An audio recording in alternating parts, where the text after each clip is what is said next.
Hello and welcome back to Earthbeat Visions, a history of the future sound of London. This week we will be looking at 2006, and in a surprise change of tone, some actual music from the future sound of London. Teachings from the Electronic Brain, the best of FSOL. Release date 11th September 2006. 2006 was a very quiet year for Brian and Gaz. A period of many months without release news, radio shows or even live performances went by. Although, knowing Gaz and Amorphous, they probably did a world tour and didn't tell anyone. And fans began to speculate whether this really was the end of things for the band. Had the press silence and low sales of Alice in Ultraland proved too disheartening? Was Brian even still in the group at all? Then in June, two things came along which partially dispelled the worries and partially fueled them. Firstly, the news of a new Brian solo project called Part Submerged, and secondly, the announcement of an FSOL best of entitled Teachings from the Electronic Brain. In 2003, the band's management had asked through the official forum what people would want to see on a potential DVD release, and thus the expectation was that a DVD would come out alongside the best of. I also had a brief chat with Paula Flack at EMI in the early 2000s about potential material that could go on a best of release, any rarities that I thought fans might be interested in. The release itself was stipulated in the group's contract with Virgin, and after several years of discussions, arguments over rights, and tracklist curation, it came out as a simple CD with no DVD. This was kind of at the peak of DVD sales, and almost all best-ofs at this period came with a DVD of music videos, so it felt like a little bit of a lost opportunity. Promotion for the compilation started in July, with a website announcing the track list as well as the opportunity to vote for the contents of a digital-only EP. Different versions of We Have Explosive Cascade, My Kingdom and Lifeforms, as well as a rarity, could be voted for on the Virgin website, with one lucky voter winning a pair of Sennheiser HD250-11 linear headphones. Of course, this being the internet word spread, and even non-fans voted in order to have a chance of winning some free headphones.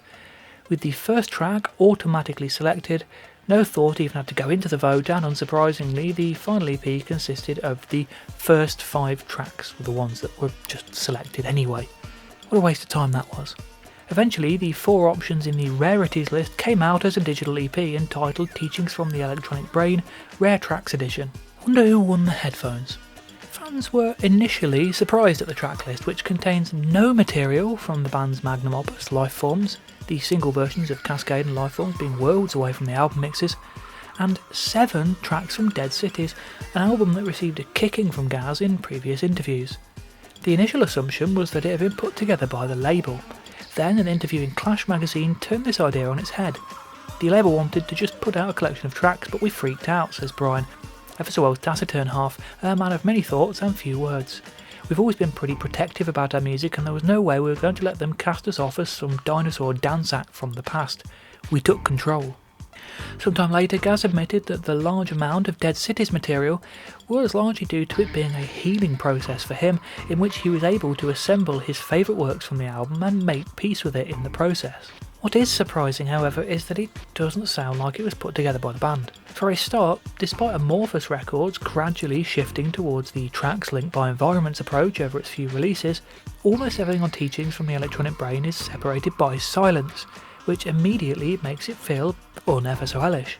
And these aren't even unmixed studio tracks with their original intros and outros, instead they're simply tracks cut from the albums and singles, with opening and closing environments faded in and out. Ultimately, making a genuinely immersive experience out of such a disparate selection of tracks would be next to impossible, but it feels like this wasn't even attempted. Other than the Dead Cities material, the rest of the compilation is singles, albeit in a pretty comprehensive and occasionally obscure way. Expander is present in its single remix form, Smokin' Japanese Babe from the Smokin' 94 12-inch, The Lovers represents Translations, Mountain Goat, the most popular Tales of Ephedrina track, shows up as a B-side from Liquid Insects. Admittedly, the versions are sometimes off. Smokin' Japanese Babe is the 1995 single version, The Lovers is the Isness mix credited to Amorphous Androgynous. Mountain Goat at least appears in its 12-inch standalone version. Still, it is a pretty comprehensive selection. Although some were initially sought out, no exclusive tracks made it through to the album. That said, for those compelled to buy it for their collection, which included me, but quite a long while after it came out, not something I ever imagined happening with an FSOL release, There are a few unique moments. Everyone in the World is Doing Something Without Me and My Kingdom are exclusive edits, albeit simply chopped in half and crossfaded.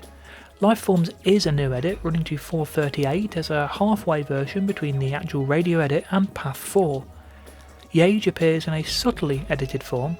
We Have Explosive features a different outro to the version from the original single. None of these will appeal to the more casual fan, but they are at least of some value to trainspotters like myself. The artwork has little in the way of new imagery, but does a good job of summing up the band's style over the years. Their cover comes from the Dead Cities booklet with pictures from Tales of Ephedrina, Lifeforms, ISDN, My Kingdom, Papua New Guinea and We Have Explosive sleeves present throughout the booklet, as well as numerous shots from the old EBV website. The back cover features scans of a couple of data floppies for Papua New Guinea and Lifeforms. A couple of things turn up for the first time in more than a decade. Eurostyle extended bold as a font on the front cover at least, and the EBV logo complete with electronic brain violence legend. Sadly, less fitting fonts are used elsewhere on the art, diminishing the style a little. Other than the designer being credited, some chap called Andrew Day, there's no reference to Buggy, Olaf or even Brian and Gaz creating the actual images. A long rambling history of the band written by Gaz runs throughout the booklet, full of odd anecdotes, long meaningless sentences and of course numerous factual errors. Lifeforms did not reach number 12, nor was it released in 1993. ISDN transmissions didn't start until 94, they didn't release on Jumpin' and Pumpin' until 91, they really should have got me into proofread. But it does give a good idea of the overall philosophies of the group's 1990s approach. The liner notes end, will they release material under the FSOL name again? Who knows? In the same month, Brian told Clash magazine, it's time to get back. We disappeared into the Amorphous tunnel for a while, but I've always felt that FSOL was important and that we should look at it more than one time. I've rebuilt my studio down here in Somerset to emulate more or less exactly how it was in the FSOL days. It won't be the same sound of course, but it will be the same spirit. This attitude is very different to the Amorphous and FSOL running as separate continuous projects each, which generally tended to percolate around before now. This is the first public acknowledgement that FSOL had basically not existed for the past 7 or 8 years. The compilation has not been particularly popular with fans. In fact, I'd go so far as to say as I've never come across a fan with a good word to say about it. The gaps between tracks, the heavy Dead Cities focus instead of a more balanced career-spanning set, even the concept of trying to tie up tracks as disparate as Expander Remix and Max on the same album, none of it sits well. To be fair, as a collection of tracks, it is excellent. I would argue that every track on it deserves to be on either an FSOL Best Of or Singles compilation, and anyone new to the band will get a good impression of whether they should explore further or not from listening to it. But it doesn't really reflect what FSOL do best, which is immersive, gapless sound worlds.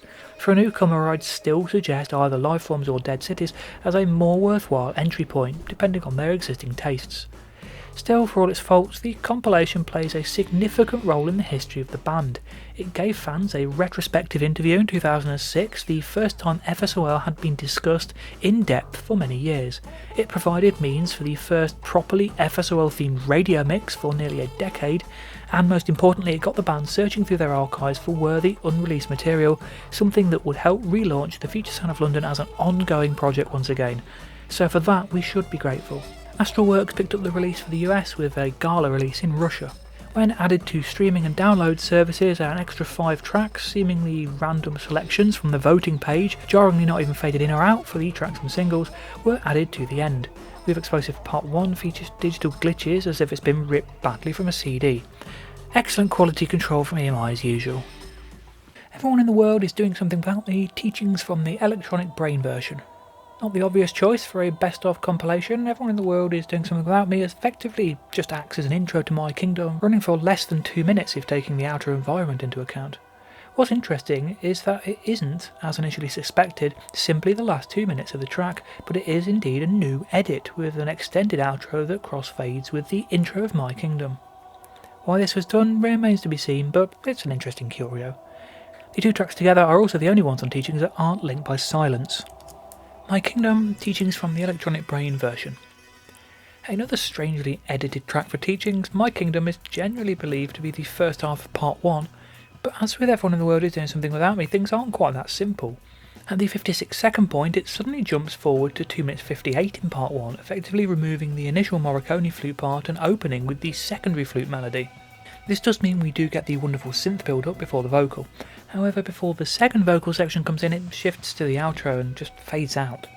Putting an 11-minute track on a best-of compilation could be seen as somewhat indulgent, making this edit a fairly sensible bet. By including all of the individual parts of the track, especially the excellent introduction to the vocal, it certainly does its job, and again it's an intriguing curio for the hardcore fan. Lifeforms, a radio edit, teachings from the Electronic Brain version. An exclusive version, structurally unique and different enough to both the original radio edit and Path 4 not to be simply written off as an existing mix chopped up. This is the most intriguing exclusive on teachings from the Electronic Brain, and if you're the right sort of fan, reason alone to buy the album. It's more satisfying than the rather short 1994 edit, but still bite-sized enough to work as a go-to version of the track outside of the context of the Lifeforms single. It's widely believed to be the full version from the Lifeforms promo cassette from '94. Yage, teachings from the Electronic Brain version. One of the more subtle edits made for teachings, Yage appears in its Dead Cities form complete with crossfade from Glass, but is then edited removing over 30 seconds of the intro swells and almost a minute from the outro. Interestingly, this edit seems to have gone unnoticed with fandom until incredibly recently. We have Explosive 7-inch edit, teachings from the Electronic Brain version. A rather bizarre edit, this version is the same as the 1997 7-inch edit, right up to 2 minutes 44, where it rather abruptly cuts into the outro with added mangled vocals layered on top. There's a nice little surprise at the end of the album, but quite why it even exists is, well, baffling. Lifeforms, we have Explosive. To promote the release of Teachings from the Electronic Brain, new remixes of two of the band's best known tracks were commissioned for this 12-inch. We Know Me Brothers and Robag Rooms, an odd credit given that in the studio both names are aliases of Gabor Szybilitsky, provides two reworkings of the Lifeforms single, with King Rock remixing We Have Explosive. Neither of the Lifeforms mixes resemble any of the FSOL versions, remixed in true FSOL style one might say, while We Have Explosive is given a fairly standard dance floor makeover. By 2006, the standard single format had died off quite considerably, with the CD single format reduced to big pop singles and indie bands with hardcore fan bases, meaning this release only received a 12-inch release in a plain sleeve, as well as a promo CDR.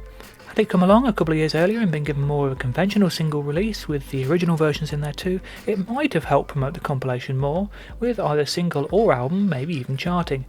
As it is, this 12-inch was remarkably under-promoted, and the remixes remain fairly obscure in the FSOL oeuvre. Lifeforms, We Know Me Brothers and Robag Rooms, Symmeticon 00106 re-edit. Barely recognisable as anything to do with Lifeforms, this first remix appears to have been built around the chords of the album version, before removing them entirely, leaving merely Talvin Singh's tablas from Path 5 and the sloppy bathwater from Path 1, in terms of FSOL sounds for the most part. The intro environment of Path 4 appears briefly near the end. Otherwise, it's all Szybilitsky original. Actually quite a pleasant melodic bit of down-tempo ambient music in its own right, the track treats the original EP with as much respect as 90s FSOL remixes tended to treat their originals, so fair play. Lifeforms, We Know Me Brothers and Robag Rooms, Symmeticon 00206 re-edit. Opening, oddly, with just a fucking idiot's opening environment, the second We Know Me Brothers remix of Lifeforms is much more obviously connected to the original single than the first. The main chords from the album version, or Path 3, run throughout the track, whilst Talvin Singh's tablas from Path 5 and vocals from Path 2 are also present. Intriguingly, sounds from Omnipresence, Lifeform Ends and Ice Pops Can Explode Everybody Dead are also included. Gabor Szybilitsky is clearly an FSOL fan.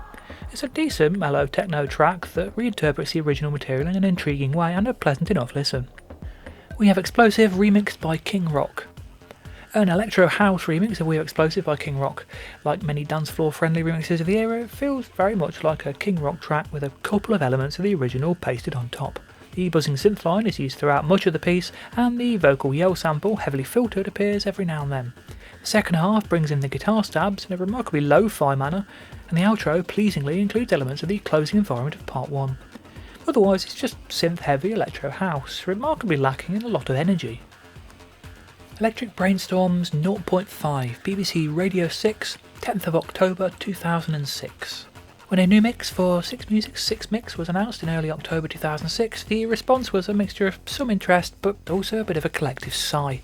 After all, how many more hours of old psychedelic tracks could we listen to without losing a certain amount of excitement? Later that day, however, it was confirmed that this would be a proper Future Sound of London show rather than an Amorphous Androgynous one promoted as FSOL, and the excitement went up. In many ways, this is the real turning point when FSOL and Amorphous began to be properly pushed as separate projects. After all, the incorporation of clearly electronic music along with FSOL tracks rather than Amorphous ones makes it obvious that this is a very different project and a new era. The Future Sound of London. Cosmic space music. Okay, let's go. 5, 4, 3. Transmit. If there was ever a statement of intent, it's this 1996 tour-style opening followed by Antique Toy. It's followed by Armenian duduk player Divan Gasparian on a track with some glitchy sounds in the background listed as an FSOL remix.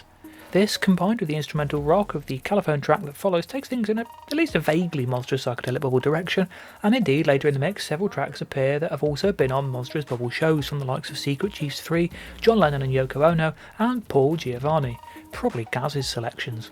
As such, it feels like a meeting of the two sides of the band coming together to start the next era of FSOL. A Child's Laughter leads into a track by Bart Hopkins, a musician who builds obscure and experimental instruments. The track was inaccurately listed on the official track list as one by similar artist Ward Hartenstein. After this extended acoustic section, a typically FSOL section of weird laughter comes in and leads into Mango Tree. Now would probably be a good time to discuss MySpace. As the first truly popular social media website, albeit still largely populated by people into alternative culture, MySpace had quite an impact on musicians in the second half of the noughties, especially once it opened up artist pages. Gaz was a big fan of the site and could be seen on his personal page talking to all sorts of people into the same kinds of alternative lifestyles as him. Brian used the site to focus largely on music, opening up band pages for FSOL and several of his new solo projects like Part Submerged and Polemical. MySpace was probably the first site to truly embrace streaming as a way of sharing music, with artist pages allowing for 5 or 6 tracks to be uploaded and made available to stream and embed on one's personal profile. In July 2006, the FSOL page was opened up, featuring 4 unheard tracks with titles Archived 0011, Archived 0027, Archived 0056 and Archived 0086. This was the first hint that there was a wealth of unreleased 90s material out there that we might hear. The first heard in full was Mango Tree, originally Archived 0086, on this mix. When the full tracklist was given, there was a certain amount of excitement from fans about the appearance of loads of new FSOL tracks. After all, we've been waiting for this long-discussed new FSOL album for years, and the reveal that none of these tracks were actually new deflated this a little. Nevertheless, Unheard FSOL was still treated as pretty exciting, especially after so many years of only having Amorphous. Brothers! My old friends! Didn't you hear me coming? Listen to me. He gave me a secret and told me to bring it to you. William Dafoe as Jesus from The Last Temptation of Christ. A bit of an Amorphous-y sample there. A Tim Love Lee track follows and continues the down-tempo electronica mood. And then it's more FSOL with a brief environment entitled Clocks, pretty much a recording of a ticking clock with some synthy sweeps in the background.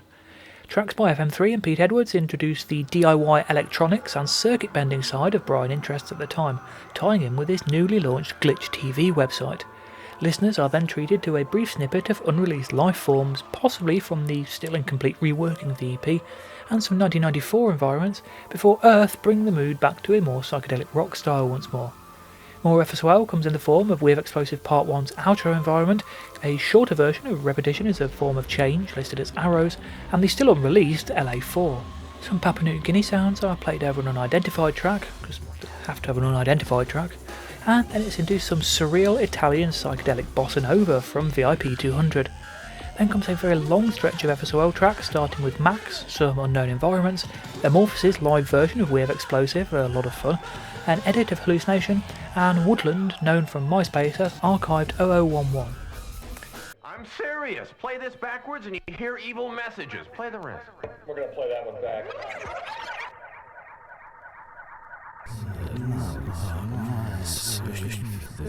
Lovely stuff.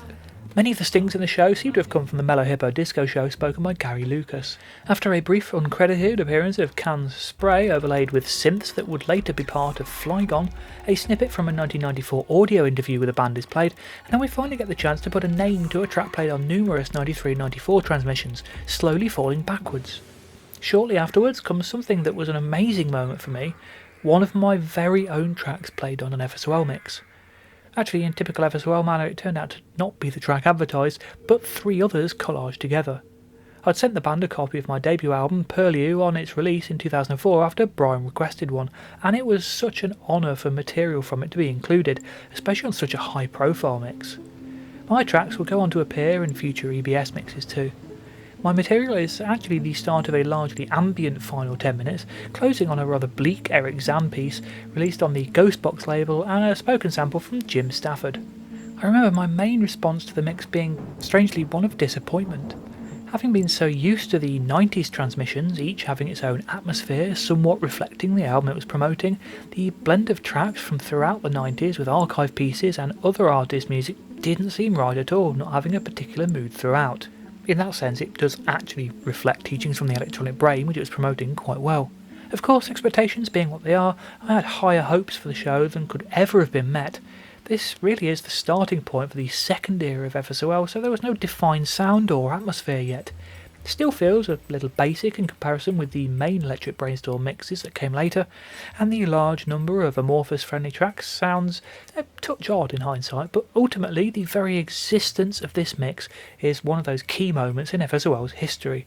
From here on, FSOL was a genuine going concern again, and has continued to exist without the Present Amorphous Androgynous tag ever since. The mix was released for the opening of the Podroom on 14th November 2008, retconned as a kind of prototype Electric Brainstorms mix in the form of EBS 0.5 with a cover showing Shawneen and Spiky as used on FSOL digital adverts at the time. As with the majority of the EBS mixes, it later disappeared due to licensing issues but can be heard on Mixcloud and YouTube. The Amorphous Androgynous Bestival, 10th of September 2006. While the reappearance of FSOL and new Brian music appeared to be talk of the day in 2006, Gaz still found time to take Amorphous on the road. This show, the day before the 6 mix, was announced on the Amorphous Androgynous MySpace page. That's actually an official announcement of an Amorphous gig for the first time ever. The Amorphous Androgynous have confirmed their only live performance for this year, apart from another secret one, haha. They are in the process of relocating to parallel universes and time through Limitless is evaporating hyperslow. That's the one I mentioned in the previous video that could well be bollocks.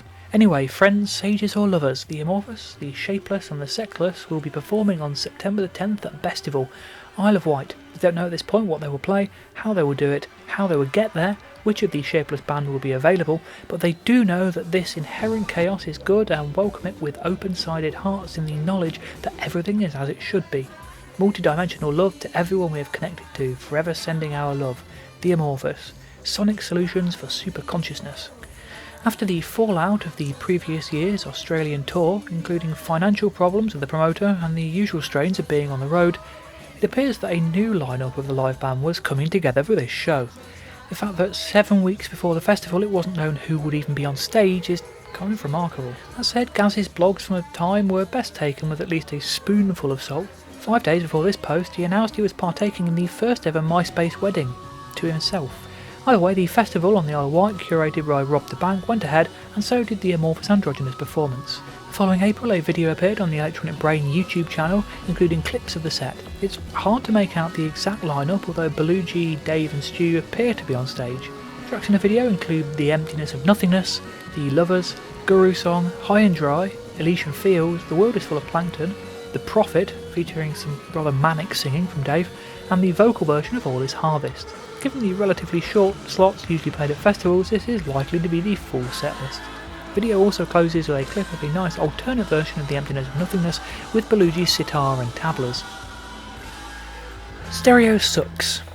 While 2006 was the year when FSOL truly returned after a long break, it wasn't until the very end of the year that anything came along that wasn't based on old material or archive tracks. Future Music magazine, who interviewed the band many times, fitting in with their name, got together with Brian and Gaz to discuss their current project, a piece then under the name Ambient Forms, which was created for the Kinetica Museum, a travelling exhibition of kinetic art, the first of its kind and one run by Dianne Harris, Gaz's partner at the time. For this, FSOL provided a 5.1 surround sound piece to soundtrack a particular exhibition called, fittingly, Lifeforms. For the magazine, they provided a 20-minute film called Stereo Sucks, included on the cover mount CD-ROM. Subtitled The Future Sound of London's Adventures in Surround Sound, the making of a gigantic globular burst of anti-static.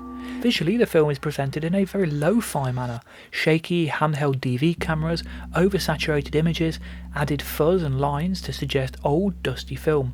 Somewhat odd for both FSOL and Amorphous, but a sign of things to come.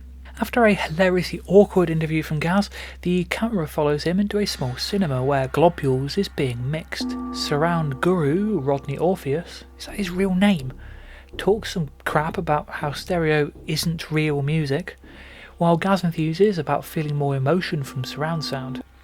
First watching this was a great moment to see him talking so openly and positively about what is fully FSOL music for the first time in practically a decade.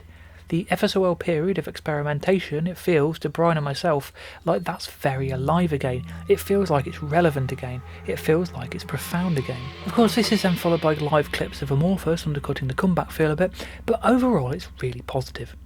Brian meanders about in the background, a look of he's off on one again on his face. Gerben van Doyle, a DTS engineer, talks about the microdynamics in music remaining due to the larger amount of data available in surround.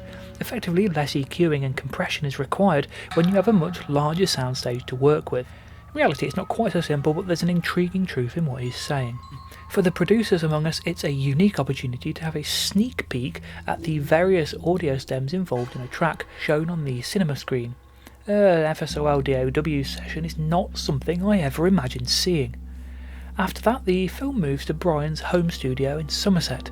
Brian moved out of London in 2005, the Galaxial pharmaceutical lost in the process. This in itself set about a new way of working, with both Brian and Gaz setting up home studios and collaborating either at Brian's or via the internet and post.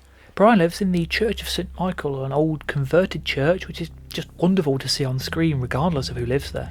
Between shots of stained glass windows and banks of vintage synths is Brian himself playing with some circuit bent devices and racks of FX units.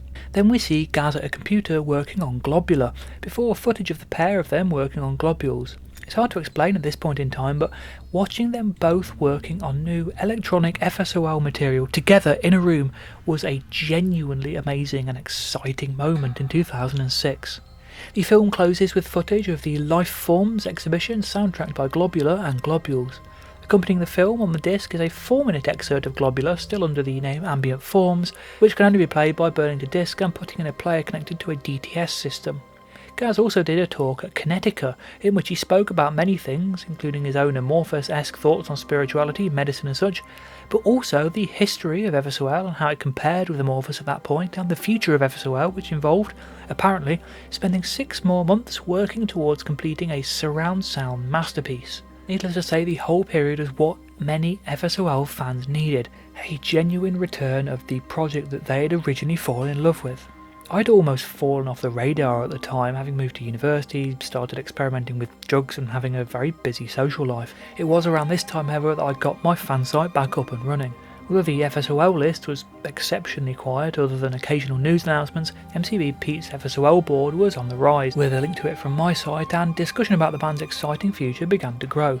At the same time as the CD came about, the film appeared on YouTube and can still be viewed there along with Surroundabout, effectively the second half of the film minus Gaz's interviews. For purposes of narrative simplicity, I'm also going to discuss the music that was associated with the Kinetica exhibition now, even though these were released the following year. A gigantic globular burst of anti-static. Release date 19th of March 2007. In 2006, Brian and Gaz set about working on their first electronic work of the 21st century, the 5.1 surround sound score for Lifeforms, the exhibition at Kinetica Museum. The philosophies about this were discussed in Stereo Sucks. The press release for the exhibition excited fans no end. This year, following the release of their greatest hits album, Teachings from the Electronic Brain, they have returned, for the first time since 1997, to the FSOL modus operandi and have begun exploring working in surround sound. This technology has provided them with the perfect opportunity to revisit and explore the deeper realms and possibilities of their initial seeds of their Lifeforms audio experimentation once more, and has resulted in a specially constructed audio architecture piece entitled A Gigantic Globular Burst of Antistatic, commissioned by Kinetica. In this piece, FSOL filter, process and montage all organic and synthetic sound they find resonant to create what they call brutal reality or 3D headspace, a process that immerses the listener into a new, heightened, strangely familiar yet dislocated and timeless audio environment, an ultra reality that ultimately retunes the listener's receptivity of their perceived everyday spatial surroundings. A website offering a pre-order of a DVD release featuring the full soundtrack in DTS 5.1 was uploaded in late 2006 but never made public. FSOL fans, being the curious creatures they are, however, stumbled across it and some people made orders. These were eventually refunded as it was merely a prospective project.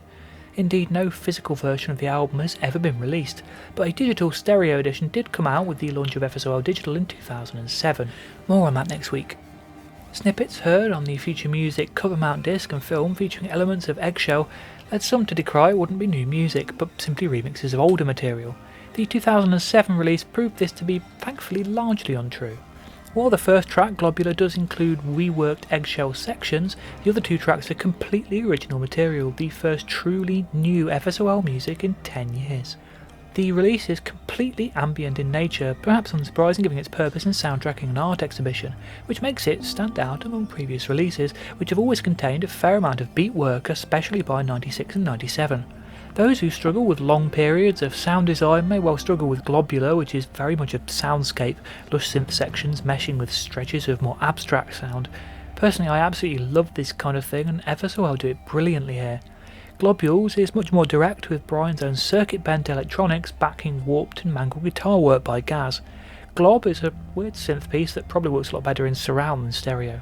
Interestingly, the album isn't a direct copy of the exhibition's soundtrack. A tracklist provided by Kinetica runs as such: Yellow Way, Magnetic Space Earth Magic, Waves, San Monta, La Veshta 2, Heartsick, Yukashan, Globular. Thus it appears that a lot of the Heads of Agreement album, the San Monta tapes, released the following year, was recorded for the exhibition. This makes the manner of release quite interesting. I think it's fair to say that most bands having a wealth of material that's effectively their first album in a decade would have released it as a conventional album, with the two long tracks here indexed over 2 or 3 individual pieces and the Heads of Agreement tracks placed in between. A 14-track album could easily have been created out of this, released as the first FSOL album in 10 years, with a 5.1 DVD version as a second disc. The launch of FSOL Digital, however, is the point where conventional releases kind of go out the window. Despite Gaz's claim in a 2008 interview with Freeze magazine that hopefully we'll find a way to get the surround version out there as the experience is so much more, no physical or 5.1 release has ever come along. This is quite possibly due to the niche nature of surround sound music. Other than occasional new 5.1 mixes on super deluxe box sets of classic albums, it seems to have been largely ignored as a release format by the general public, and surround systems remain largely the toys of cinephiles. Sadly, the album was even passed over when the bulk of the FSOL digital catalogue was added to Bandcamp in 2020, making the first new FSOL material of the 21st century some of the most obscure at this point. The initial release placed Globular Shortform as track 2. The 2012 reissue moves it more fittingly to the end. The cover art, although small, is intriguing, featuring the spike and dome image from Dead Cities and Teaching from the Electronic Brain, placed numerous times over an image of space, partially in the form of a cube, with some beige structures that, after 17 years, I'm still unable to identify. The font choice, however, feels very inappropriate. Globular, also known as Globular Longform. A mammoth track, the longest Dougans Cobain composition to date, and the main focus of the Kinetica soundtrack, Globular is a piece in 3 parts. It opens with a largely abstract 10 minutes built around gong and cymbal crashes, wind chimes as previously heard in Eggshell, swathes of analogue noise from Brian's Synthy AKS, field recordings, and happily plenty of hard to identify sample sounds. It's the most abstract sound design based music in the whole FSOL catalogue, but very clearly the work of the band. At one point there's a trumpet sample first heard in room 208. Just before the 10-minute mark, the eggshell link returns with its synths, flutes and plucked arpeggios becoming the focus. As was mentioned, that the exhibition being called Lifeforms was the impetus to return to their own lifeforms for source material. The plucked arpeggio section in its stripped down form here is surprisingly similar to the Heads of Agreement material that also featured at the exhibition. After a brief return to abstraction, the synth chords swell back up again, joined by Cerebral's metallic opening sounds and the frogs from Tired. After a fairly static section, things begin to build up, with a beautiful violin sample, and then finally new synth lines, Gaz's guitar, slamming percussion and various samples reaching a crescendo. It's a stunning section that makes the long build-up worth the wait. Just as things seem to have come to an end, it heads into a long synth outro, layers of arpeggios and swelling notes gradually fading to nothing, among myself's famous synthy squelch even making a spine-tingling appearance at 26 minutes. This final section of the track is some of the most vast, epic-sounding music in the band's entire catalogue. While the opening 10 minutes may be uninteresting to some, I'd recommend everyone stick through it for the second half of the track. Globules. While there was some fan scepticism about the Kinetica soundtrack based around Globular effectively being an extended re-recording of Eggshell, this was put to rest with the release's second track, Globules. Although very much in the abstract experimental territory for much of its runtime, largely based around some of Brian's circuit-bending work as polemical, it's a 100% new piece of electronic FSOL material featuring both members of the band. Another extended suite in 3 parts, it opens with glitchy, watery sounds built from Polemical's Satellite and Contact, before moving into the distorted synth chords of a reworked version of Moz Sun. These polemical tracks will be released on their own on the Handmade Devices album. So far, so atmospheric. Then the polemical piano track, I See 'Em, starts, overlaid by Gaz's guitar playing and violin samples. It's reminiscent of one of the most ambient Amorphous pieces, giving the impression of a new FSOL sound built out of the band's growth over the previous 10 years. This part in particular is incredibly beautiful and enjoyably weird, with gorgeous piano chords and truly mangled guitar sounds. A lovely track. And the lack of inclusion of this piece on the Kinetica soundtrack suggests that Globules may have been worked on for a potential surround sound FSOL album, one that never properly happened. Glob. I absolutely hated this when I first heard it. A 4-note synth loop speeds up and slows down, weird chords play in the background, and sampled timpani boom away. In hindsight, it's easier to imagine how this could be really amazing in 5.1 with a barrage of utterly bizarre noises coming from all directions. As a normal stereo listening experience, it's still somewhat less appealing. Still, what's an FSOL release without a baffling moment? Globular short form. An odd thing this, a short form track running over 11 minutes. Still, having a shorter version is a nice idea as the original runs for over half hour. It's probably the simplest edit in the band's history, literally the last 11 minutes 23 seconds of the full track.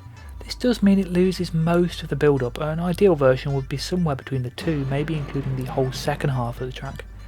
That said, the exclusion of almost all the eggshell elements does make this pretty much a completely new piece in its own right. Perhaps if a standard album release had ever come of this material, this would have been the version included. The Future Sound of London, the Amorphous Androgynous and Dianne Harris, A Tiny Point of Light.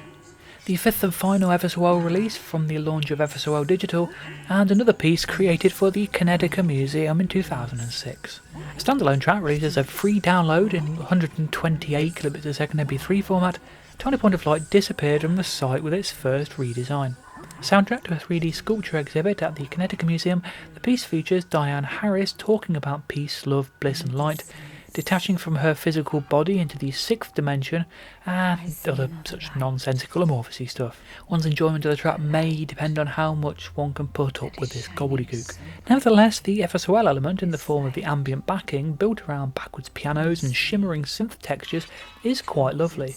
In 2005, Brian mentioned to me in an email that new FSOL tracks were being recorded for a possible work called Light Beyond Sound, which ended up being used as the album name in the MP3 tag of this release.